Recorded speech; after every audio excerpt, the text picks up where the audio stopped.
Welcome to A Teapot Full of Tales. I'm glad you're here. I'm Miss Alice, and I have a story I'd like to share with you. Today's story is called Betty the Baton's Big Band Breakthrough.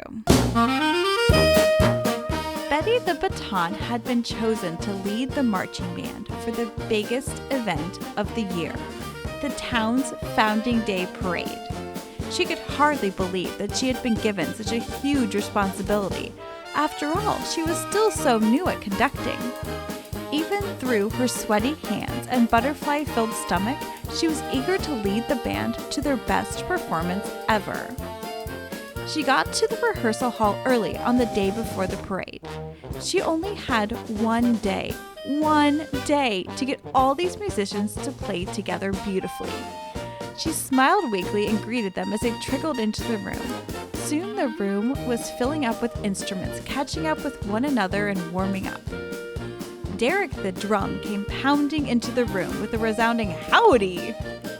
Teddy the trumpet sauntered in with a suave how do you do. Clarice the clarinet practically snuck in, not meeting Betty's eyes as she slunk into her seat. As everyone had taken their seats, Betty rapped on the music stand to call them to attention. The room quieted, all eyes on her. "Welcome, everyone," said Betty. "I'm so glad to see you all. I'm sure you've been practicing hard, and now we get to see the magic happen as we put it together. From the top," she said, raising her hands to conduct. What followed was not music. It was a mess. A horrible cacophony thundered through the rehearsal hall. There was a crash, bang, boom from Derek that drowned out the entire flute section. There was a toot-toot-toot where there should have been a tum-tum from Teddy. And where was Clarice? Betty couldn't hear her melody at all. She signaled for silence, and the room went quiet. Betty shook her head. No, what are you doing? That was terrible. Let's try again, everyone. Better this time," she said as she raised her hands to begin once more. But she signaled for silence again almost immediately. It was even worse this time. Derek's bada boom echoed through the hall. Teddy smugly pressed on even though his do-boop-boop-boops were way too early, and Betty still couldn't hear Clarice as she meekly played along hunched in her chair. Betty's frustration began to rise. "Come on, everyone," she scolded. "You can do better than that. What's wrong with you all?" Murmurs broke out from the instruments. The flutes were muttering to each other and pointing over at the oboes. Timothy, the trombone, was practically jabbing his slide at the tubas. The band was falling apart. "We just need to start playing again," Betty thought. "Then it will get better. Let's try again, okay? A 1 and a 2 and a 1, 2, 3, 4. This time was so bad that Betty practically had to cover her ears. The cymbals were crashing far too soon. The sousaphones and tubas seemed to have gone to war.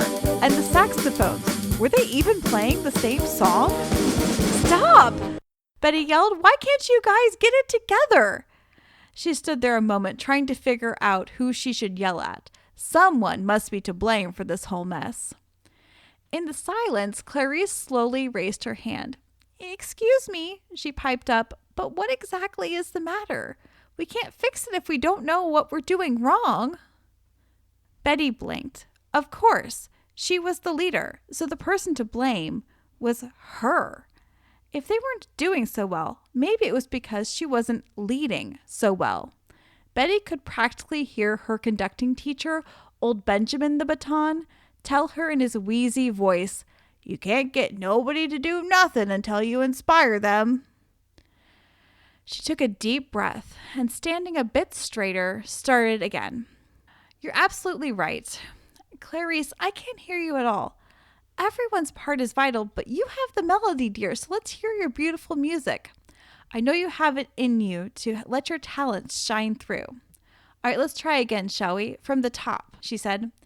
As she raised her hands, she was pleased to see Clarice sit up a bit straighter, eager now to play. This time, Clarice's melody started to peek through, but it was still swamped by the booming Derek and the boisterous Teddy. Betty signaled for silence.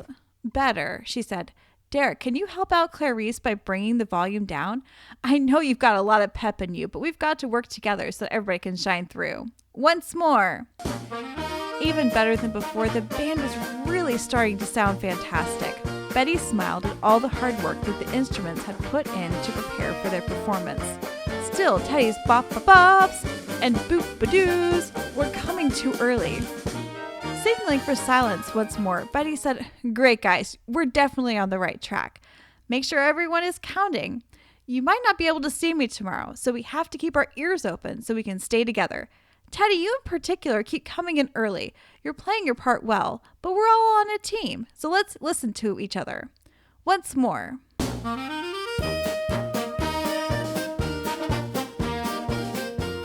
The next morning dawned clear and bright. The instruments milled around, waiting for the parade to start. Betty bounced on the balls of her feet, anxious to get started.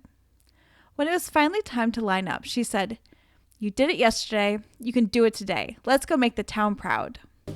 Beaming, Betty marched at the front of the band. The band performed beautifully as the whole town cheered them on, with Betty leading the way.